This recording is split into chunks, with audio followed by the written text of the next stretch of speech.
Good morning, everyone.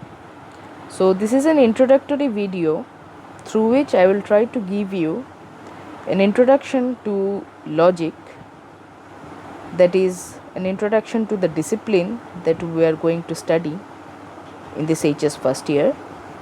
So, let us begin by looking at what the logic word or the word logic actually means. So, as you can see, logic has been derived from the Greek word logos, which means thought. So, etymologically, logic may be defined as the science of thought as expressed in language. Now, you may be wondering, what does the word etymology means? Now, when we define something etymologically, it means we are looking at its derivative meaning. That means we are looking at the word from which that particular word is derived and what that word means. So, this word logic has been derived from the word logos, and logos means thought. It is a Greek word, it means thought. So, by default, logic can be defined as the science of thought as expressed in language. But this word thought is a very big word, and it is a highly ambiguous word. What does ambiguous means? It means that it has many different meanings. There is no one single meaning of the word thought. Thought may mean perception, it may mean memory, it may mean imagination, reasoning, etc.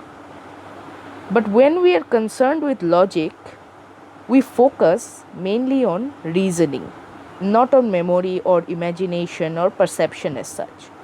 So, the word reasoning may be substituted for thought in logic for the purpose of clarity. Therefore, logic gets defined as the science of reasoning. You may notice that there are two things here. It is defined as a science and it is defined as the science of reasoning. So, it is imperative for us to understand what the word science and reasoning mean respectively. Let us look at the word science. Now, what is a science? A science is a systematic body of knowledge relating to a particular department of nature. For example, physics, botany, psychology, etc. Now, if you notice that science is explained as a systematic body of knowledge. Scientific knowledge is always systematic. There is a system, there is a method, there is an order in the knowledge that is given in a science, and it relates to a particular department of nature. Scientific knowledge is not generic knowledge. Philosophical knowledge is about everything, all the realities that comprise of this entire universe. But when we talk about science, it relates to only particular departments or areas of nature. For example, when you talk about, say, physics, now what does physics deal with? It deals with matter. Botany, it deals with lives. Psychology, it deals with our mental, behavioral setups. So, they all relate to a particular departments of nature, not with the whole of nature. So, any systematic study that gives you an idea about a particular area of nature is called a science. Now, science is of two kinds. There can be a positive science and there can be normative science. What is a positive science? A positive science is one which deals with things as they actually are. That means it studies the facts as they actually happen to be. Positive sciences are those which deal with facts, things that are there, things that as they happen in nature. That is the area of concern for a positive science. Now, coming to normative science, a normative science is one which deals with things as they should be, not with things as they are. Focus on this area. A normative science deals with things as they should be or as they ought to be, and not with things as they actually are. Let me give you an example that will make things clear. So physics, as we have seen before, is a positive science. Why? Because it deals with physical phenomena which actually happens in nature. Now a physicist is not concerned with how the matter is. Suppose you give him a piece of metal, he will simply describe you what the metal is constituted of. What are the components of this metal? What are the properties or features of this metal?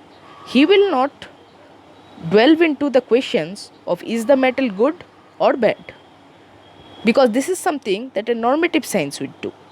A normative science always sets before itself a norm or an ideal, and then things are judged from the standpoint of that ideal. For example, ethics. Ethics is a normative science because it refers to the ideal of good, and from that standpoint, it judges the rightness or wrongness of human conduct. For example, you do something, and a person who is concerned with ethics will come and judge you whether your action is right or wrong. Suppose you steal something, then the person will tell you that what you have done is wrong, your conduct is wrong, because the ideal here is good. So this is the difference between a positive science and a normative science. Now logic, we will see, is a normative science. It is not a positive science. And what is the ideal for logic? The ideal for logic is truth. Logic seeks to know the principles and conditions that our thinking must observe so that the ideal of truth may be attained. Now, let me give you an example. Now, logic gives us these three laws of thought. Okay. These are law of identity, law of non-contradiction, and law of excluded middle. Now, what is law of identity say? That, for example, dog is a dog. Dog is not cat. Now, or say the law of non-contradiction. It says that a shirt cannot be both white and not white. Or excluded middle, where it is said that the shirt is either white or not white. Now, logic deals with this ideal of truth. Whatever we are thinking, it must conform to these laws of thought. These are the ideals or norms which must be followed so that our thinking is correct or incorrect. Logic will tell you whether your thinking is correct or incorrect. And by thinking, I mean reasoning. Whether your reasoning or your thinking is correct or incorrect. So, an ideal of truth is put before us by logic. So, logic is a normative science and it is not a positive science.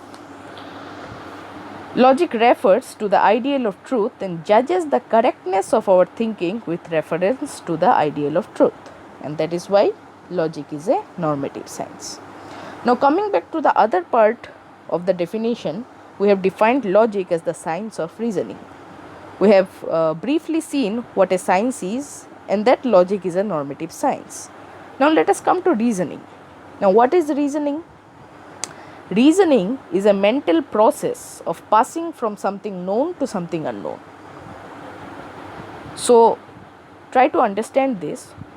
Reasoning is what? It is, first of all, a mental process. It is something you do it inside your head, in your mind. And what you do in reasoning? You pass from something known to something unknown. Some things are given to you as facts, something known, and then from that you deduce something unknown. And that process, that whole mental process is called reasoning. And when that reasoning is expressed in language, it is called an argument. So the technical term that is used for reasoning is inference. Inference or reasoning is a mental process in which we pass from one or more given propositions to another which is justified by them. So, in the process of reasoning or inference, there is a mental transition from a set of given propositions to another proposition which is justified by them. The given ones justify the conclusion or the proposition that is drawn. Now the given propositions are called premise or premises, and the proposition that is reached or drawn is called the conclusion. Let me give you an example to make this point clear. So suppose you have this piece of argument. It says all smoky objects are fiery. The hill is smoky. And from these two premises, you draw the conclusion that the hill is fiery. Suppose you see that there is a hill in front of you. You know that all smoky objects, the objects from which smoke comes, are fiery. They have fire in them. And in front of you, you see a hill from where smoke is coming. Now, your knowledge of these two known facts get you to this conclusion that the hill must be fiery because it is smoky, and you know that all smoky objects are fiery. Now this mental process where you have drawn the conclusion that there is fire in this hill because you are seeing smoke in this hill, and you know that smoky objects are fiery, this whole process is called reasoning or inference. Now inference is of two types. You have deductive inference or deduction, and there is inductive inference or induction. What is deduction? A deductive inference is one in which the conclusion cannot be more general than the premises. The conclusion is contained or implied by the premises, and it is an inference from general to particular. In case of inductive inference, the conclusion is always more general than the premises. The conclusion is established as a general real proposition on the basis of some observed facts. And it is an inference from particular to general. Now to understand this, let us first see what is a general proposition and what is a particular proposition. Now a general proposition is a proposition about classes. It does not make an assertion about an individual. For example, all poets are philosophers. Now this is a general proposition because it talks about two classes. One is the class of poet and the other is the class of philosopher. Now because you are making an assertion about two classes and not two individuals, it is considered as a general proposition. Now what is a particular proposition? A particular proposition is one in which the predicate is affirmed or denied of a part of the subject. For example, if I say some men are honest, I am not talking about all men. I am talking about some members of the class of men and some members of the class of honest men. So that would be a particular proposition, and it may also concern an assertion about an individual person. For example, Rabindranath is a poet. This is a particular proposition. Or Ram is mortal. This is a particular proposition. Now with these ideas, let us see what a deductive inference is. Here it is said that the conclusion cannot be more general than the premises. So the two premises or the two propositions from which you draw the conclusion cannot be more general. The conclusion that you draw cannot be more general than the premises. That means the premises will always be general propositions and the conclusion will be a particular proposition. The conclusion is contained or implied by the premises. Now when you see this example, it will be clear. All poets are philosophers. Rabindranath is a poet. When you consider these two propositions, that all poets are philosophers, that is, whoever is a poet is also a philosopher. Now you are saying that Rabindranath is a poet. So from these two, the conclusion can be drawn because these two imply the conclusion. If all poets are philosophers and Rabindranath is a poet, therefore Rabindranath must be a philosopher. That is your conclusion. Now in case of inductive inference, the conclusion is always bigger than the premises. The conclusion is always more general than the premises. So, in induction, a general proposition is established on the basis of what? On the basis of some observed fact. It is an inference from particular to general. Consider this example. Say you observe some facts that Ram, a particular man Ram, is mortal.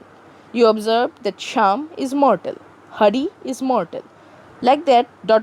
you observe 1,000 lakhs or crores of cases where individual persons are seen to be mortal. From this, you draw the general conclusion that all men must be mortal, because these observed individual cases point towards the general proposition that if someone is a man, a human being, then he must be mortal. He will die one day. So, these are the two types of inferences. In the next videos, we will discuss other topics.